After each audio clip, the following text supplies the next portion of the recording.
When I was a kid, I never really thought of myself as an Arab. A filmmaker turns the camera on himself and his fellow Arab Americans. I think that people later on in history are going to ask, what was it like to be an Arab American? My answer, we were pissed off. Our parents brought us here to America for a better life. I wonder, was it all worth it? Are you proud of being in America? Not really.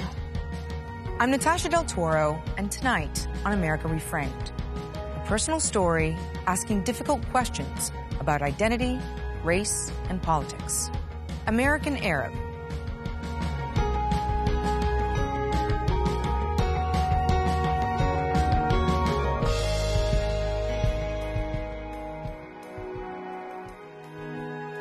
Major funding for America Reframed on World is provided by the Corporation for Public Broadcasting. Additional funding is provided by the John D. and Catherine T. MacArthur Foundation.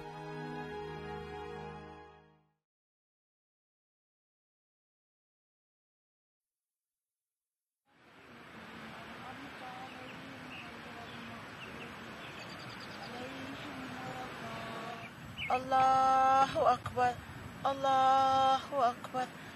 يا رب اغفر لك يا سامر يا رب اغفر لك يا سامر يا رب اغفر لك سامر يا رب ارحمه ارحم سامر يا ربي we'll clean his body, we'll take all the misery away, let him sit in peace يا رب يا رب يا رب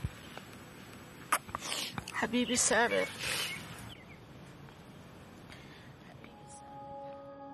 My mother had 3 sons, me, Samer, and Wissam. My brother Samer was the first one born in the United States, and then later Wissam. My sisters and I had all been born in Iraq and would have to wait years to finally become American citizens. Samer seemed like a regular American kid, but he struggled with drug addiction.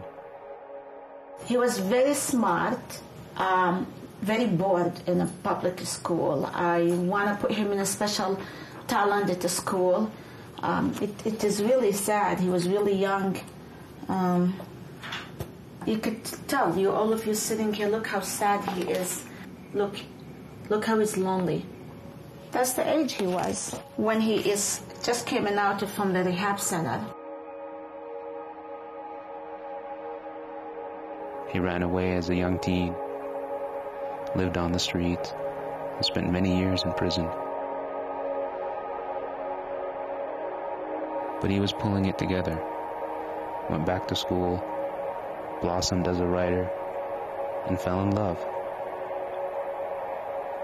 Unfortunately, his addiction to heroin and cocaine killed him at age 28.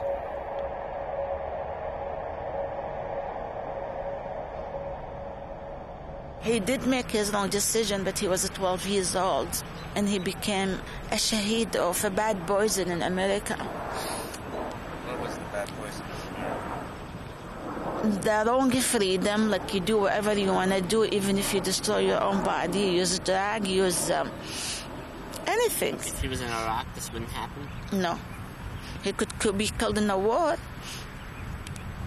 If he died in a war, would it... It would be better for me. It'd be better for you. It would be better for me.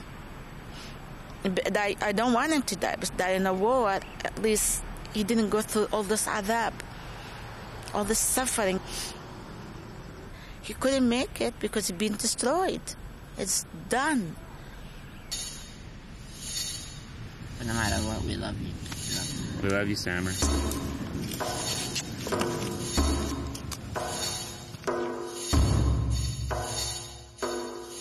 Our parents brought us here to America for a better life. I wonder, was it all worth it? Ready? Yeah. So why don't you guys introduce yourselves? I am Wissam Hamid Abdul Majid Al-Shaybi. I'm the son of Maha, my mother, my beautiful mother. I'm Palestinian and Iraqi. And part Hindi and part American? Turkish and American. I was born in Iowa City. Yeah. So you don't consider yourself American? I do. But you didn't say that's what you are. It's not the... Yeah, actually, you know, when I think of myself, I don't think of myself as American. I think of myself as an Iraqi and a Palestinian. So which one your country? They're both my country. I think of myself as an Arab. So you are just visiting, you think? America? Here? Yeah? No, I'm American too. So, okay, so you are American then? Sure. Okay, so you're Arab American? I'm an Arab American. That's it? I'm an Arab American.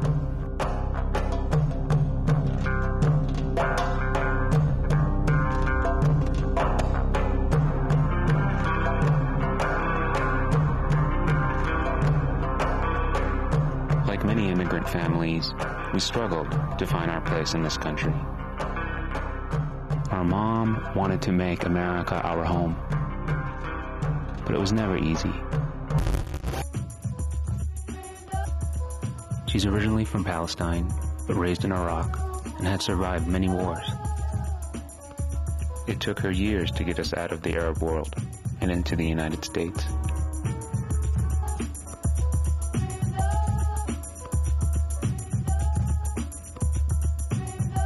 Eventually, she divorced my dad and stayed while he went back to the Middle East. And her wish came true. We all ended up here, and she made America our new home. Political asylum, trauma, going from country to country, divorce, yada yada. Here we are. When I got the citizenship first, I was very, very happy after long years. I thought this is the first time ever in my life I felt I have a country. I never felt in Iraq I have a country. Never remember Palestine. All my life in Iraq we have a war. My daddy cried, want to go back to Palestine. Dreaming coming to America. Struggled for almost, 10 years? It took me until I get the citizen or more. So I have a country now. I have a place called home. But since then, everything is start going wrong. I never thought in a million years. I came to America, and America, go have a war with Iraq.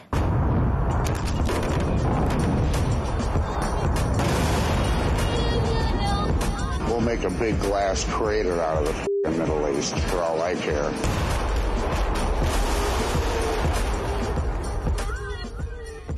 Why are Americans so clueless about Arabs?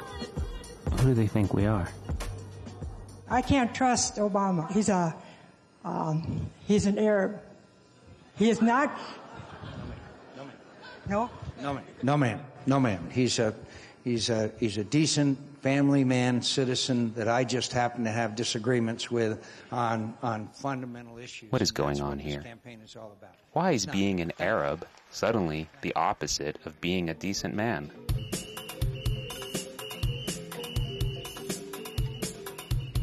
Despite calls by the president for tolerance and unity, the number of hate crimes is growing by the day. Hate groups in the United States that are stirring up deep-seated resentment. Calling me names, send terrorists, because we don't know what could happen to us. The pighead that rolled into their mosque. Dealing with a dangerous mix of anger and ignorance. But we're too great a nation to allow the evildoers to affect our soul and our spirit. Are you proud of being in America? Not really. I'm very disappointed. Joe Stack, that's right, Joe the suicide bomber, the guy who flew the plane into the IRS office building in Texas. Is this terrorism, one, and does it matter if it is? It's just a bat guy doing something bat, isn't it? But what if his name was Mohammed Stack? Well, then it would be terrorism.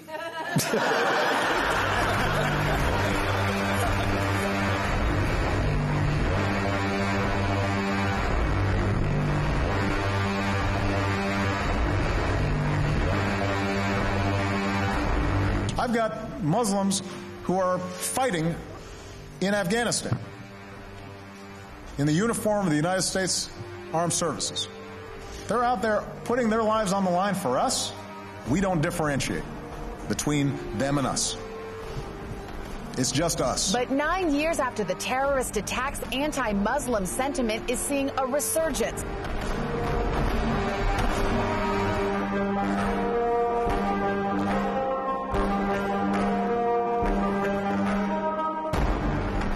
members described themselves as Christian warriors, saying that Jesus wanted us to be ready to defend ourselves using the sword and stay alive using equipment.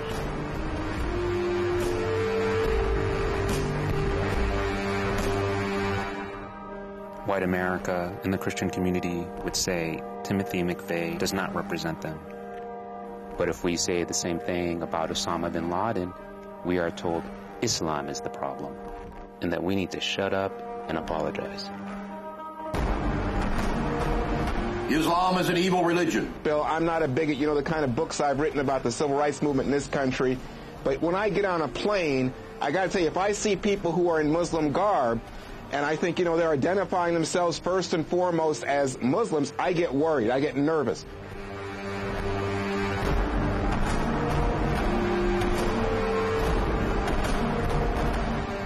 It doesn't matter if you're Muslim, Sikh, Persian, or Arab. To many Americans, we all look the same.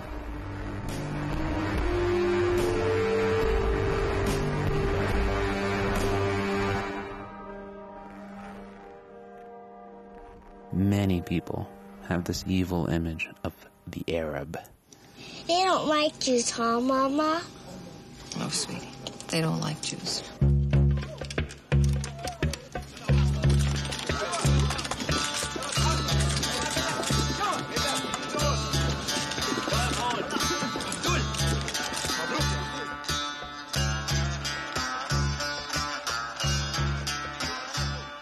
This is how many people see us.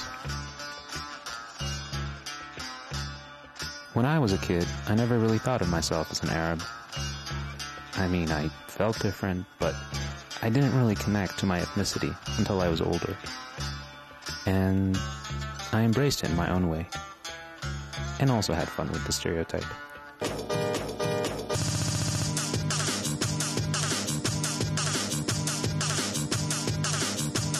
This is a declaration of demand. Praise be to know God. Osama al-Shadi. I demand you, demand me.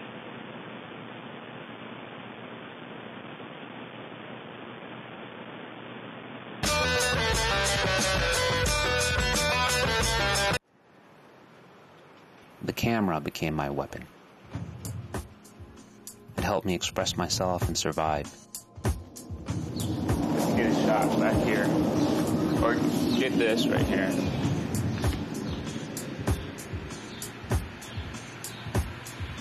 Hey, good to see you. Good to see you too.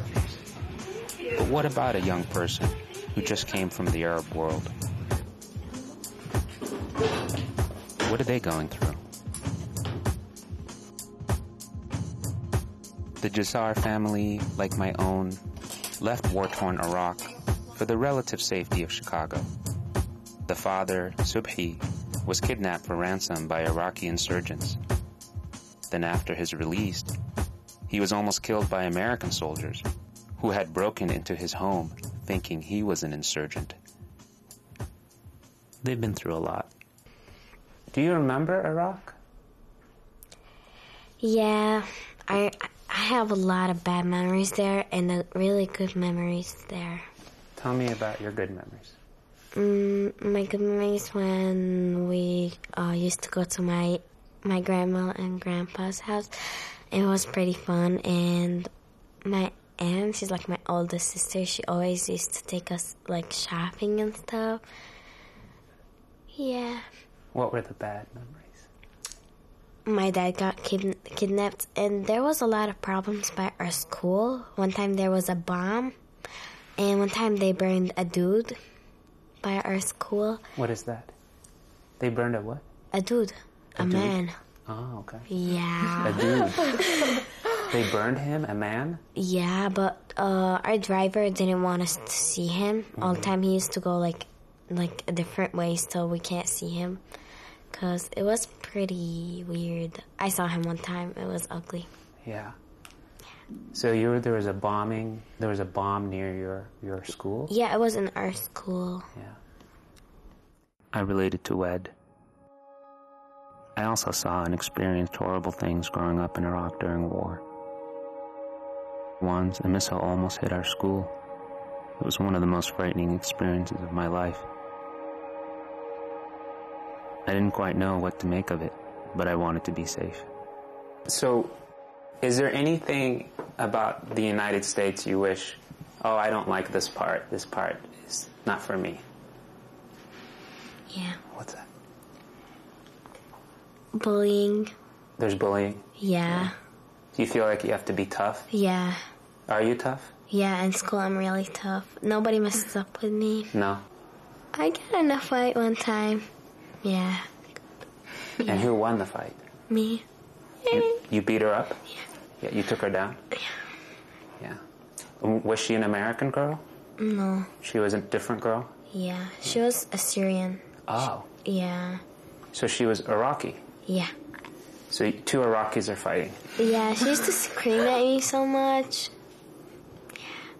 Now, does she bother you anymore? No, she doesn't. I also had some problems in school growing up. I remember in Saudi Arabia, some kids would spit on me and call me an American. In the United States, bullies would make fun of my name and say racist things to me. I tried to ignore them and stay below the radar. When I went places with my family, they stood out. They were loud and spoke Arabic. It drew attention to us. Attention that I didn't want as a self-conscious young guy. Even when I'm sitting in a dark theater, watching Back to the Future, I'm reminded of how I'm perceived. Oh my God.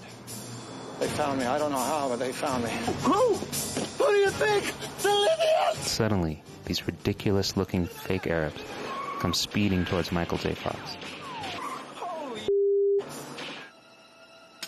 This again?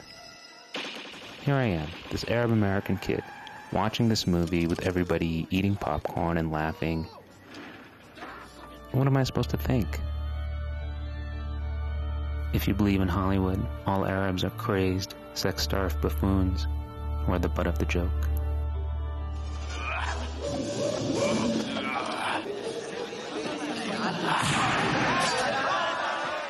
I was used to seeing this type of racism in movies, but I was really getting tired of it. Hey, you want to see a real Arab man? Check out my dad.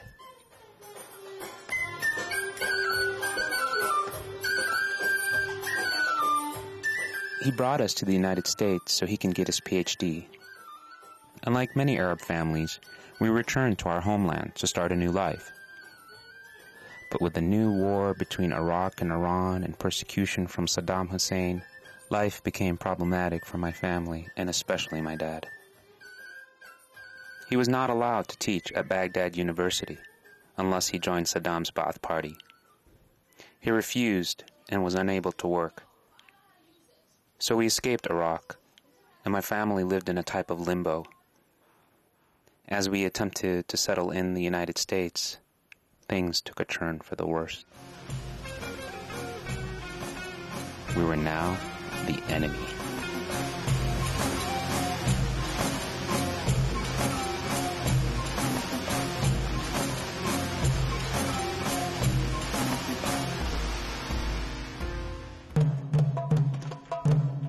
Sometimes I just got tired of being Arab. I actually started to lie about where I was from. I didn't want to speak on behalf of all Arabs in the world.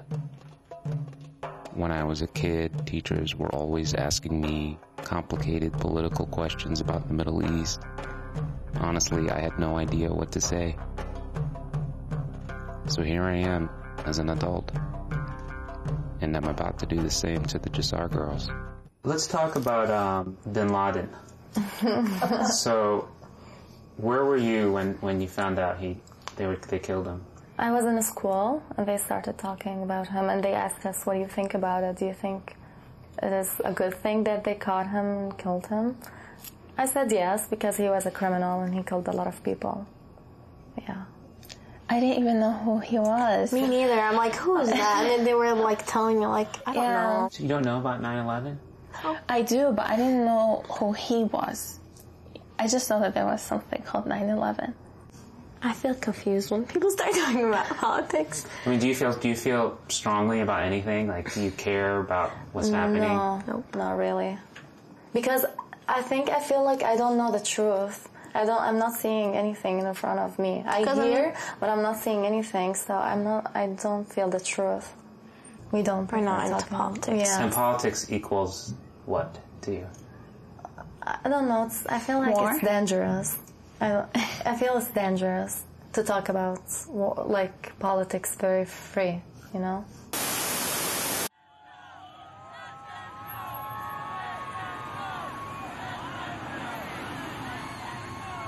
They're not all bad. I do have my prejudices. I will say that. It just bothers me because they're always saying, well, we're Americans just like you're Americans. But I say you never very rarely see them show their American pride. And if they want to be like us and be with us, they should be out here right now. Personally, I don't like them. I don't like their way of life. I don't like the way they think. And I just don't like them. Yeah, if you're not a citizen of the United States, you don't have to pay taxes. You get government funding to open businesses. They get 10 grand to start their own business when they open up. Thank you. They got how much? $50,000 fund, too, and they didn't have to pay taxes for 5 years. You know, they give them a 7-Eleven, they give them taxi cab, and whatever you want. It's not their country. This is our country. They don't trust any of the Arabians no more. They think they're all part of it.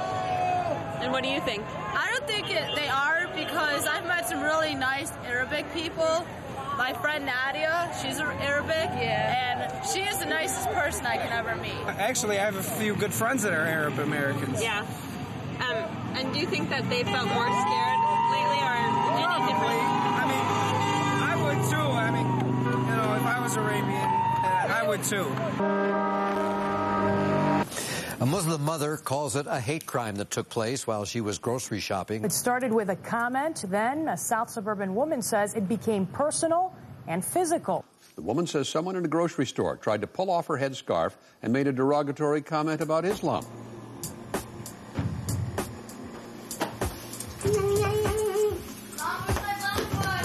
It's on the hang, it's on the hook. I'm 28 years old, married. I'm a stay-at-home mom, raising my daughters. We're on good terms with our white neighbors, our Hispanic neighbors, with everybody, you know. My mom and dad are from Palestine. They were married here, and me and my brothers and sisters were all born here and raised here. Happy holidays!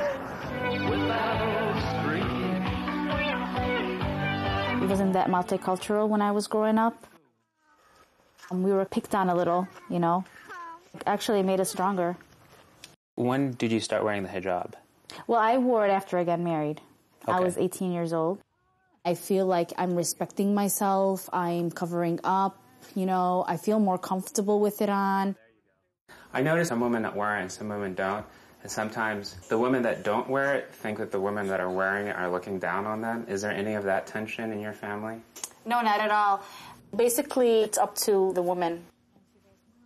The two-piece, which is called the Amira, put on the first small piece. And then you take the long piece and you put it on top. And that's a simpler way of wearing hijab. Who's allowed to see your hair?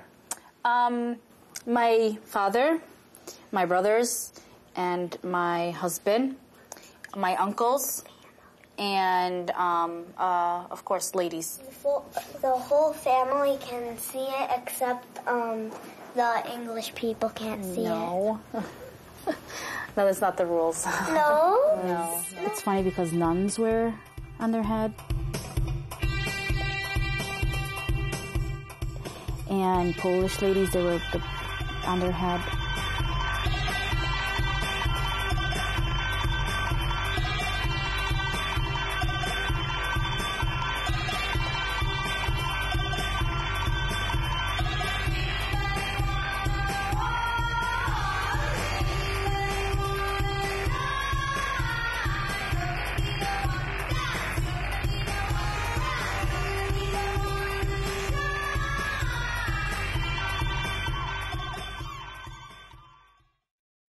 When I first put it on, it was kind of like awkward, but it's just inside, it makes you feel good because you know it's part of your religion.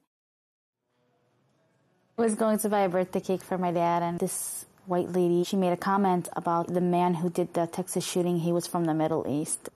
And I was the only Muslim woman in the store wearing the headscarf. And she came from behind me and she grabbed onto my scarf and she tried to pull it off, but she just like yanked it really hard. At that point, I didn't know what was going on. I was like, you know, maybe that could be somebody I know, but that was a really hard pull. I turned around and I see this lady walking out and a lot of people just started yelling at her saying, why are you doing that? Oh, that's so ignorant. And I said, you know, how dare you do that? That's a hate crime. Do you know what you just did? And she didn't expect me to follow her out there. I was on the phone with the police already. 3 cop cars came.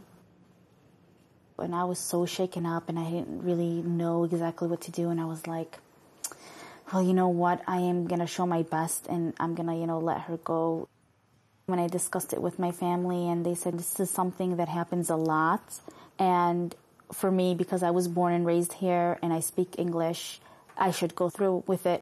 This sort of behavior should not be tolerated by a fair and just society. Anytime somebody commits a crime, they have to be prosecuted for the crime that they did. Apology is accepted from me.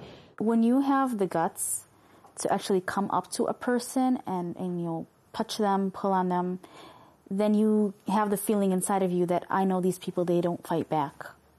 The perception of Muslim women, especially Muslim women who wear the headscarf, is that they're oppressed, that they're somehow victims of their religion and victims of their culture.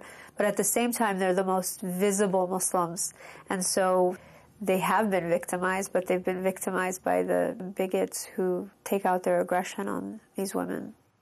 Valerie Kenny pleaded guilty to misdemeanor battery, a $2,500 fine, 2 years probation, and 200 hours of community service. I didn't want anything harsh to be done to her. I just wanted, because we, as Muslims, we have that soft side inside of us where we just don't want to see anything bad happen to a person. We just want them to get what they deserve, a punishment, you know, just to learn. You don't want the children to think that all whites are like that. And in the Constitution, it protects everybody, not just because you're white. No, who made America? Not just white people. I've been in this country since 1970. We produced a program on TV on Channel 26 serving the Arab American community. أعزائي المشاهدين السلام عليكم ورحمة الله وبركاته. أحييكم من التلفزيون العربي في شيكاغو وأرجو لكم وقتا طيبا. We did not have anybody come and knock on the door or throw something on the house, but I get something in the mail. And it says, go back where you came from, filthy pig Arabs come. You sound have no place in the United States. The only good Arab is a dead Arab. And that shook me up, really. Well, we get voicemails, we get emails, we get letters. Like what? People telling us go back to your own country, calling us camel jockeys and sand. And What is a camel jockey? Technically? Yeah. I wouldn't mind know. being a camel jockey. I think it'd be fun.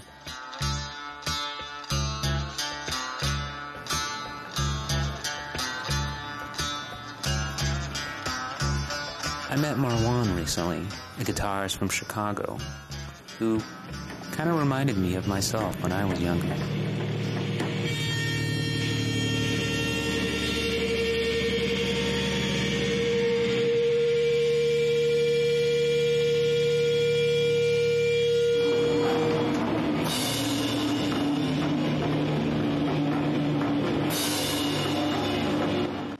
A guy asked me, well, how does like being Middle Eastern play into your music? Well, the first thing is that like punk rock doesn't shock anybody anymore, you know? So like when you like give it also this like idea of like the other, the scary other, right? You're recharging it to make it shocking again. The Taqwa Corps are tearing up the rule books. It's just about challenging the orthodoxy of punk as much as it is about challenging the orthodoxy of Islam. So taqwa is like a fear of God or like maybe piety. And, you know, core comes from hardcore. So like either way, it's implying like an earnestness in both religion and music, right? I think that people like later on in history are going to ask, you know, what was it like to be an Arab American during that time, right? You know, just like you would ask what was it like to be a Japanese American during World War II and all the internment camps and stuff. And, you know, this is, like, in some way my answer to that. Just, like, we were pissed off.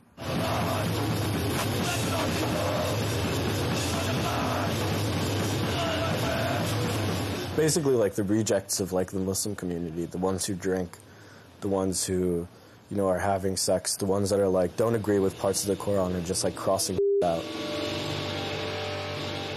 You know, if I'm being true to myself, I can be a complicated Muslim. Like, anytime I tell, like, an Arab, like, the name of the band, they're like, whoa, man, a thawra, yeah. It means a revolution. Okay. Yeah. Scary word for a lot of people. And it's funny because, I mean, you are taking something that is very American, but also very Muslim, and you're screwing with it. Yeah. But I was just wondering if there was a reluctance to stick it to Islam because of what's been going on.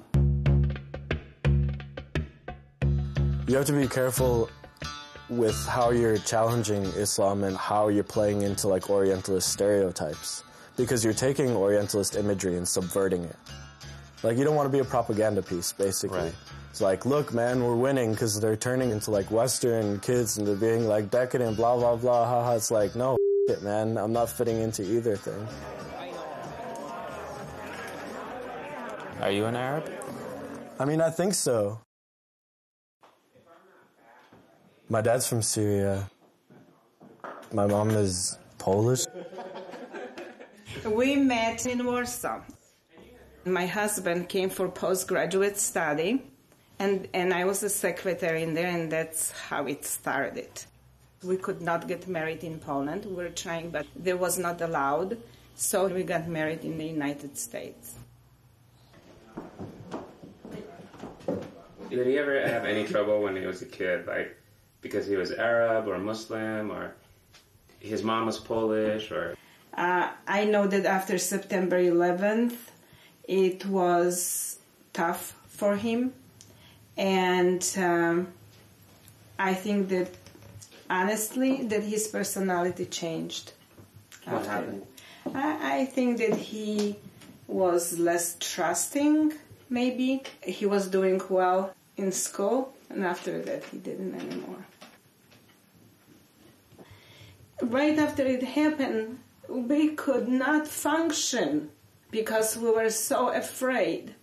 What will happen to him? What will happen to us? It was a horrible thing. And, you know, and then there were people, even at my office, they were talking and, you know, kill those Arabs and this and that. Why would you be killing my husband? Why would you be killing my kid? For what? It was a horrible time.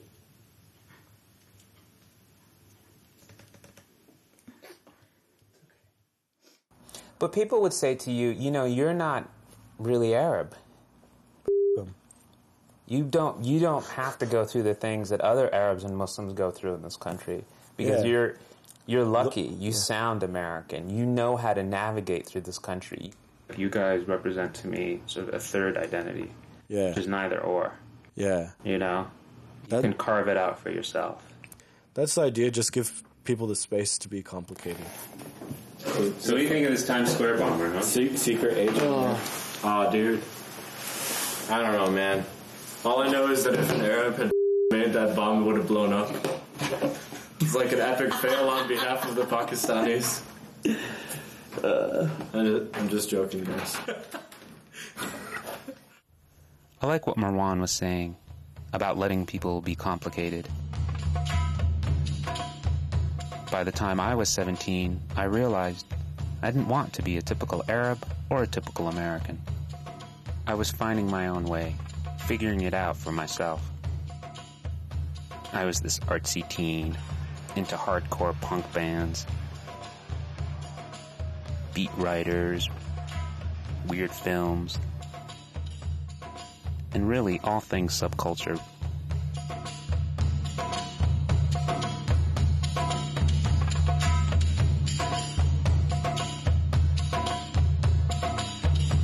Hella, hella, hella, hella, hella, hella, hella, hella, hella, hella. I love you, man. I love you too, buddy. Oh, look, there you go. I started going to the arts class, and I met you, I met Steve, I met Will, and I just feel like I met these guys, these people, and I just felt like I could be myself. Maybe, being a foreign kid kind of fit being sort of a punk kid or freak kid. We used to call ourselves freaks. Yeah, that was the thing. Yeah. Yes. But did you ever think, oh, Osama, he's an Arab? Was that ever in your head? No. If anything, it gave you the, exotic otherness. You know what I mean? It's always kind of missing from the kind of white bread, middle-class America kind of thing, I didn't have, all these weird associations of what an Arab meant or what a Jew meant, or even if, there was some sort of conflict between, Jews and Arabs historically. That, wasn't a big part of my consciousness at that point. When you're with us, you don't feel like you're, the other. I mean, never. So then how do you qualify, yourself as being the American Arab? If this is the subject of your documentary, how do you, really contextualize yourself in this?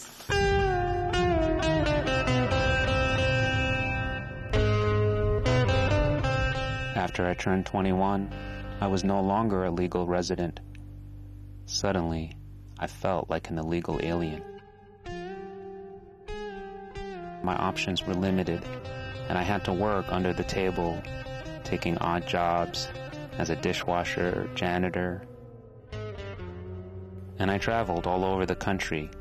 I just couldn't seem to settle anywhere, never felt stable. But I always had a love of art and painting, which led me to filmmaking.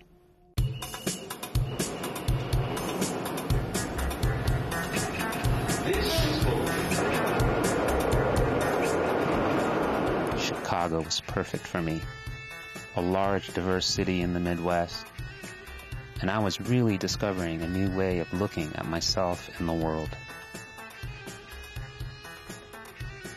I met Christy in Chicago, and when we met, we fell hard for each other. We also had this connection. We were like kindred spirits.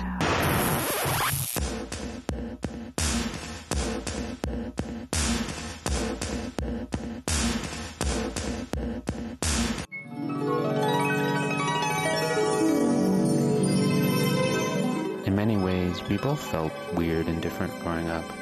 We had an attraction to dark art and literature, and especially movies. We both were into underground films and started working together. We even ran a film festival.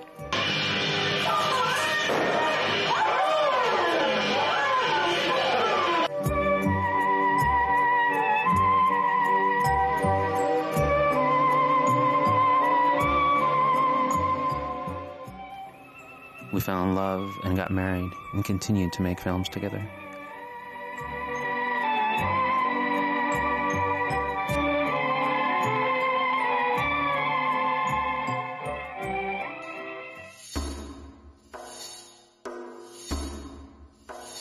In 2002, I finally got my citizenship. It was right after 9/11. I had the option of choosing a new name. My mom said, change your name. It will be easier. But in this country, with your name, Osama, do you ever get any flack for that? I do, but I also, for so long people couldn't pronounce my name, and now everybody knows my name. He was interviewing me about a film I made called Nice Bombs. 9 months after the United States invaded Iraq, where I was born, I decided I needed to go back and to see how the war was affecting my relatives. In the back of my mind, I thought after this war would end, I might want to settle down there. But what I discovered is that I'm just as much American as I am an Arab. Sort of part of me is here, part of me is in the United States. We tend to romanticize the places we are not at.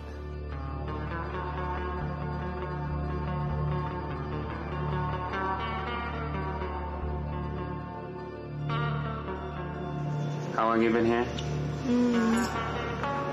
11 years. 11? 11 years for Christy, 16 for me.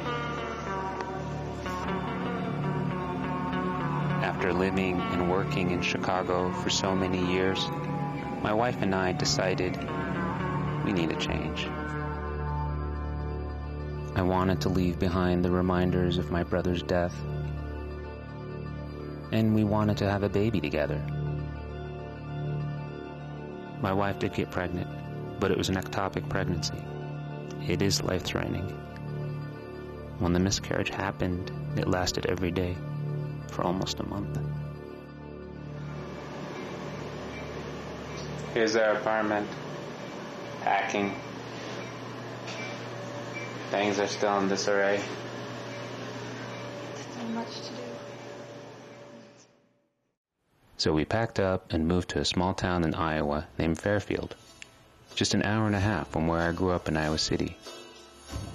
The town had a small meditation college where my wife took some classes, and we decided to try again to have a baby. Hello and welcome to Fairfield, Iowa. My name is Osama Al-Shaibi. This is my home. We don't own any of this, but we could live in it for a very reasonable rate in this wonderful neighborhood, this town. No one bothers us except to help us out. Take a little tracing of the baby's heart. She's active, Christy.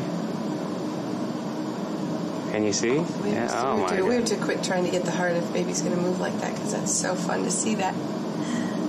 Is that crazy? Hi, Baba.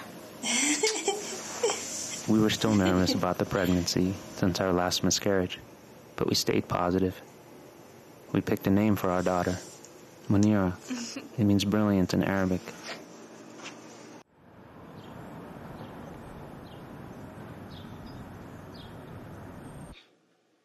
You said, you sent.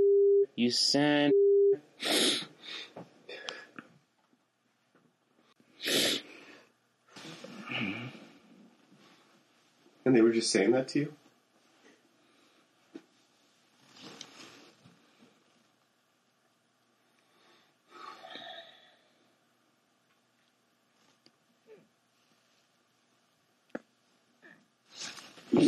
Usama? Did anyone say anything like to stop? Like, did anyone say anything? Never. No. Why did they beat me up? What did I do? You just were there. You just showed up. A hate crime investigation in Iowa. An Arab American says he was called racial slurs and beaten because of his ethnicity. Usama Al-Shaibi. Usama Al-Shaibi walked in here after a night of drinking with friends. He thought there was a party here and he claims he was invited. But what happened inside threw this small community into a controversial hate crime investigation. Once they stopped kicking me in the face and on the side of my body, I stumbled to a nearby parking lot and I called my friend Manoli. We took these pictures with my digital camera that I always carry with me. An ambulance showed up, the medics checked me out, the police came, and I told them my story. I just wanted to go home. So, yeah, like right now, you're just treating this as an assault because my assailants were kicking and punching me and calling me Sen and calling me Osama bin Laden. To me, this seemed like a hate crime. I said you took Osama bin Laden's beating from these guys. He says when he told them his name, they started beating him and calling him racial slurs like a terrorist and Osama bin Laden. The media was all over this case, and there was a lot of negative attention placed on me. Some people were accusing me of making this up to promote my film. So I was reluctant to even discuss it. Compared to Amal's attack, which was straightforward with many witnesses, my assault seems messy. How much do you remember from that night as far as, because there are all these different reports about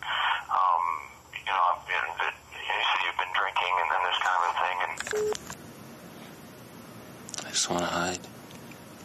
They're just kids. They're poor. They don't have money to buy this. Details started to come out. The guys that beat me were just minors, just teenagers. And here I am, some drunk adult, showing up uninvited at their home and probably freaking them out. Hey, I'm Osama. I wouldn't have been there if I hadn't been drinking like that, you know? There have been hundreds upon hundreds of negative comments. This guy's a con artist looking to promote his next art piece. Something stinks about this alleged beating. Either his wife or friend probably hit him with an object like a beer bottle. Sounds like a scam, playing the Islamophobia card. Discrimination. These Middle Easterners love to spread lies and propaganda. If you don't like my country, go home. How do you feel about that? Horrible. I mean, I don't feel like I deserved it. But I guess part of me feels really stupid. I mean, I admitted it in the press. I said it was a stupid move. As I started reading comments, it's weird. I started questioning my own reality, you know. Well, my wife has made me promise not to read them anymore because it kind of puts me into a depressive mode. So good. It just brought all this stuff out inside of me about who I am, what I'm doing, and The thing you kept saying is, I want to rewind. I want to rewind. Yeah. Because everything changed. Like, we had this nice routine. We had this life. We had our silly little problems, but it wasn't this. And after this, it's like nothing's the same again.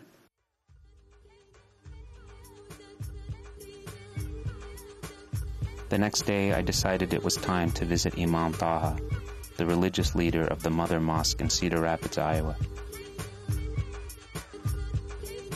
When my siblings and I lived in Iowa, my father hired Imam Taha to tutor us in Arabic, so we wouldn't forget our language. He was always important in my life, which is ironic since I now consider myself an atheist.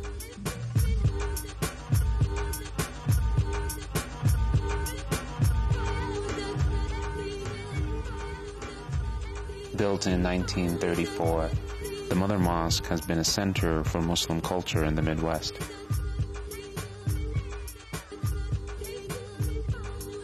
Please Allah, make this gathering a gathering of compassion, a gathering of peace, and a gathering of understanding. We abuse each other, and I see that the problem is not Islamic or Christian or Jewish. It's a human. It's just a human nature. From Noah to Abraham to Moses to Jesus to Muhammad, the mission of the prophets is to build a human being. Men, women, our children. It's a community of people that needs to be binded together with the same faith. And I am so proud to teach the Islam of Quran and Islam of the Prophet Muhammad sallallahu. When you heard about my incident and the assault that happened to me, because there was drinking involved and it was late, and was it hard for you to defend it, or did you recognize, what they did, no matter what was wrong, or did it seem more complicated for you when you heard about it? Well, I know one thing, that I never blame the victims. I don't blame you. I don't in any way look at that as something to talk about even. Do you think that I should pursue this further, or do you think I should let it go and just forgive and fix my life, work on my life? Yeah, my philosophy is that God says that the believers, they have this spacious room in their heart for forgiveness, and when the ignorant people approach them, then they say peace. And this way you are saving a lot of damage to yourself and to others by forgiving them. Let what happened to you be like a rear mirror, and look at the windshield. Don't look too much in the rear mirror, because if you are driving and you are focusing on the rear mirror, you will have an accident. Life is still ahead of you. You have a windshield which is so spacious, and the highway is so bright. Go for it. God bless you. Thank you very much. Give you a hug. Absolutely. Right, thank you, my brother Osama. May Allah bless you. Thank you. Thank you, sir.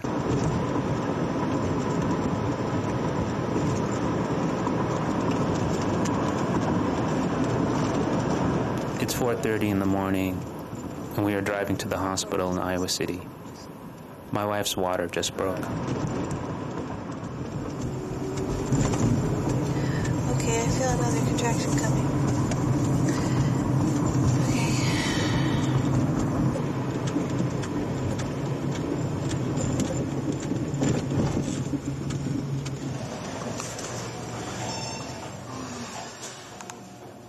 Labor.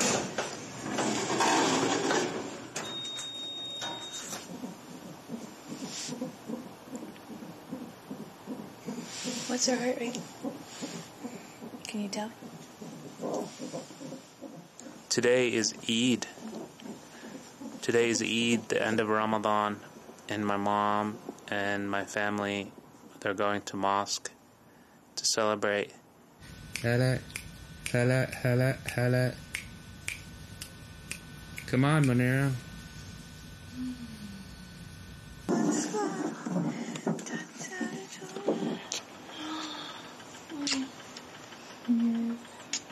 Look at you, little Money. Yeah, Munira. There she is. You made me a dad, Winnie. Yes. Look at beautiful girl. Look at those big eyes.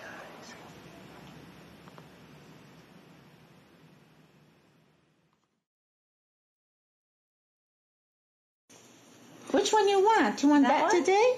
Do you want to wear that one? Okay. Yeah. Let's unzip this. So, Mom, last time I talked to you and you said, did you feel good about being American? And you said no, and you didn't feel good, and you felt like you were let down. Yeah. But now that you have a new granddaughter, how do you feel?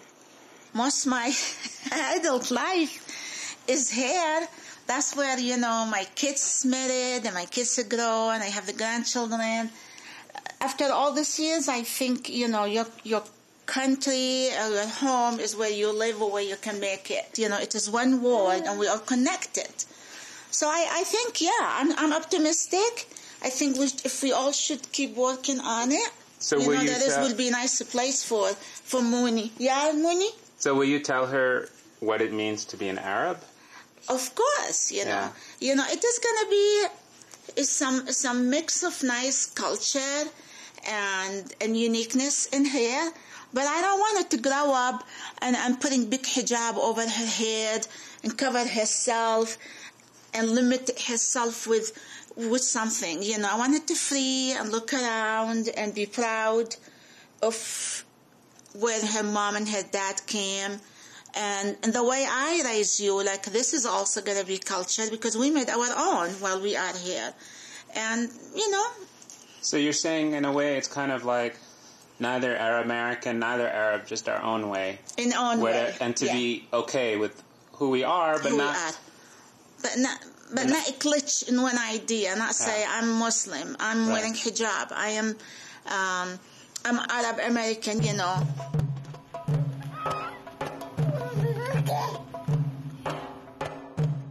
I wonder what life will be like for this new American Arab. Okay.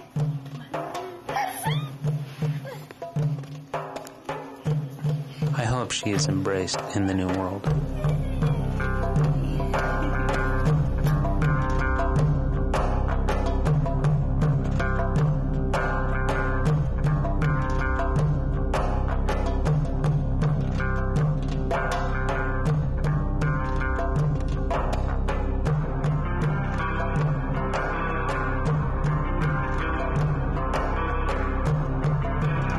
To learn more about America Reframed, the stories and issues we present, visit our website at worldchannel.org. I'm Natasha Del Toro. Thanks, and see you next time.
Major funding for America Reframed on World is provided by the Corporation for Public Broadcasting.